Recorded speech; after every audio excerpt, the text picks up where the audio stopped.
Bonjour les amis! Eh oui, si vous avez souhaité poursuivre notre feuilleton au-delà du premier épisode, c'est qu'il vous a plu, interpellé, interrogé.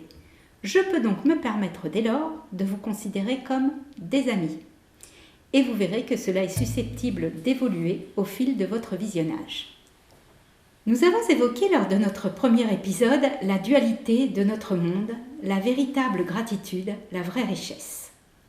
Revenons donc sur le merci. Certains doivent se dire merci, mais de quoi? Lui, je tire la langue chaque fin de mois. Elle, j'ai une enfance pourrie avec un père ivre du matin au soir qui nous battait ma mère et moi. Lui, moi, je suis orphelin. Un autre, moi, je me suis fait tout seul. Personne ne m'a aidé et je n'ai de merci à dire qu'à moi-même. Lui est né dans un bidonville de Manille et elle, dans la bourgeoisie rigide et guindée, qui n'a pas laissé son âme d'artiste s'accomplir comme elle l'aurait souhaité, etc., etc. Ok, c'est vrai. On est tous très malheureux, on a tous des casseroles, des rancœurs, des peines, des peurs et des haines enfermées au plus profond, au plus intime de soi-même, dans la matrice dont nous sommes prisonniers. Tous, sans exception. Il suffit de regarder l'histoire, la vraie, pas celle qui est enseignée à l'école, pour mieux nous garder sous l'emprise de la matrice.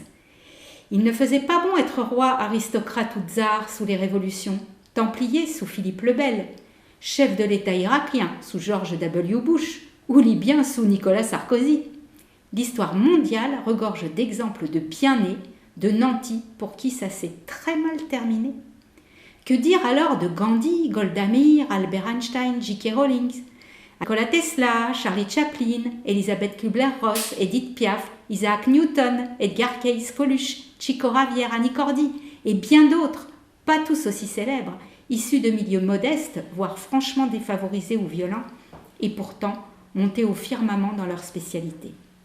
Capables de devenir acteurs et créateurs de leur vie, de leur réalité, remettant chaque jour sur le métier comme les catharisants qui tramaient donc leur vie et chaînaient leurs idéaux, ou dans le creuset, leur ouvrage, tel de merveilleux alchimistes capables de choisir librement un chemin plutôt qu'un autre, d'assumer une pleine et entière responsabilité en toute autonomie pour enfin accéder au Graal qu'est le bonheur.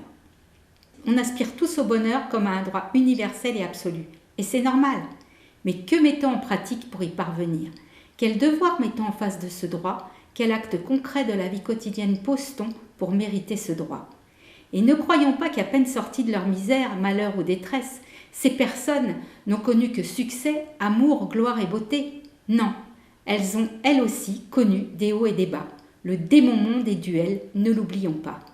Alors, qu'est-ce qui distingue ces personnes résilientes du commun des mortels, enfermées dans sa réalité, son quotidien banal, insipide, incolore, inodore ou pire, effrayant de violence, d'absurdité, de vacuité? Trois choses essentielles en vérité. Essentielles, d'essence du ciel. Premièrement, ces gens sont des créateurs. Ils créent en permanence. L'humain est fait pour créer, pas pour détruire, pour créer. Créer dans la matière en y mettant son âme ou en dehors de la matière, de manière spirituelle donc. Et nous, que créons-nous? Que détruisons-nous?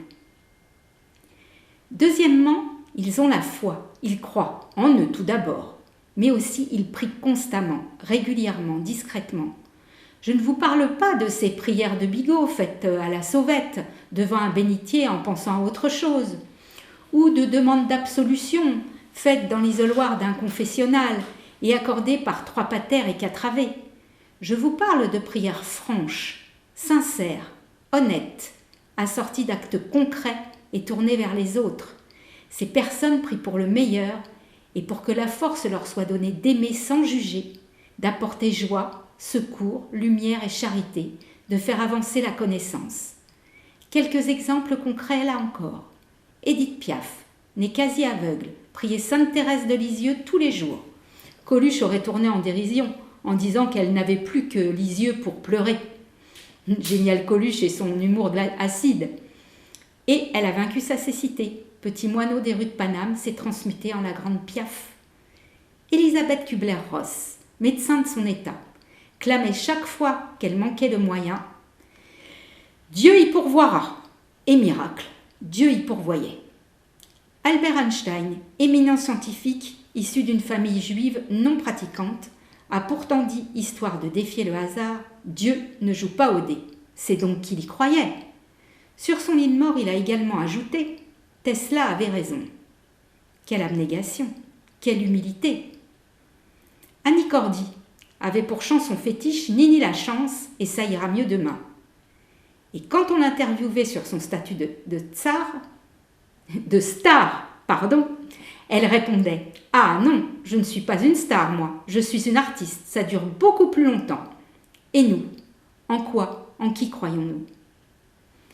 Troisièmement, il remercie Dieu, la terre, le ciel, la grande conscience universelle, avec la science universelle, leur ange gardien, leur impresario, leur voisin de palier, que sais-je, mais ils n'ont que gratitude à la bouche, parce qu'ils ont compris qu'ils doivent ce qu'ils sont, et non ce qu'ils ont ou font, à leur charisme, à quelque chose qui les porte, un chariste, quelque chose de plus grand qu'eux, quelque chose qui les dépasse et qui les inspire chaque jour pour donner le meilleur de ce pourquoi ils sont sur terre. Et nous, qui remercions-nous pour ce qui nous est donné d'être ici-bas? Ça donne à réfléchir, non? Morale de l'histoire. Tout ça pour conclure aujourd'hui que nous créons notre réalité, que si le monde est moche à l'extérieur, c'est probablement qu'il n'est pas très reluisant au-dedans de chaque être, que si chacun décide par des actes concrets et créatifs, très simples de la vie de tous les jours, de changer sa réalité, alors le vil métal se transmutera en or brillant, ou mieux encore, en Christos, non plus brillant mais rayonnant, transparent, pour laisser irradier la lumière divine en chacun de nous. C'est ce qu'a accompli Jésus lorsqu'il est devenu Christ. Alors, le démon se métamorphosera en monde. Et quel monde! Bonne création à tous, à demain pour la suite de notre histoire.